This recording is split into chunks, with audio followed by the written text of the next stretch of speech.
നിങ്ങൾക്ക് ഇയർ വാക്സിന്റെ ഇഷ്യൂ ഉണ്ടോ? അപ്പൊ എന്ത് ചെയ്യും? നിങ്ങൾ എല്ലാ ദിവസവും ചെവി ക്ലീൻ ചെയ്ത് പോകും അല്ലേ? ബട്ട് സ്റ്റിൽ വാക്സ് അങ്ങോട്ട് പോകുന്നില്ല, എപ്പോഴും ഇങ്ങനെ വാക്സ് കയറി നിറഞ്ഞിരിക്കുവാണോ? Then you are the problem.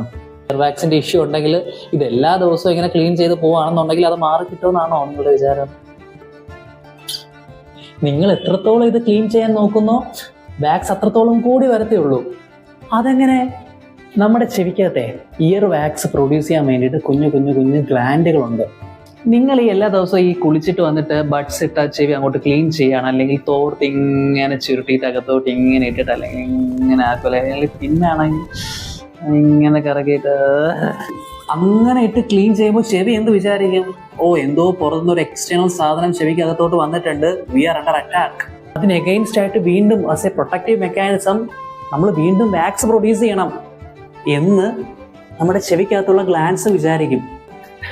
അതായത് നമ്മൾ എല്ലാ ദിവസവും ഷേവ് ചെയ്തിട്ട് ഈ മുടിയെല്ലാം പെട്ടെന്ന് വളരെയാണല്ലോ എന്ന് ചിന്തിക്കുന്ന പോലെയാണിത്. പ്രശ്നം മുടിയല്ല, നമ്മൾ എല്ലാ പ്രാവശ്യവും അത് ഡിസ്റ്റർബിങ് ചെയ്യുന്നത് കൊണ്ടാണ് മുടി പെട്ടെന്ന് വളരുന്നത്. അതുപോലെയാണ് ഇവിടെയും നമ്മൾ എല്ലാ ദിവസവും ഈ ചെവിയെ ഡിസ്റ്റർബ് ചെയ്യുന്നത് കൊണ്ടാണ് ചെവി നമ്മളെ സംരക്ഷിക്കാൻ വേണ്ടിയിട്ടാണ് കൂടുതൽ വാക്സ് ഇങ്ങനെ വീണ്ടും പ്രൊഡ്യൂസ് ചെയ്തുകൊണ്ടിരിക്കുന്നത്.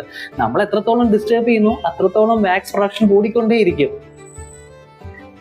അപ്പോ more cleaning is equal to more wax അല്ല. അപ്പൊ നമുക്ക് എങ്ങനെ ഇത് ക്ലീൻ ചെയ്യാം?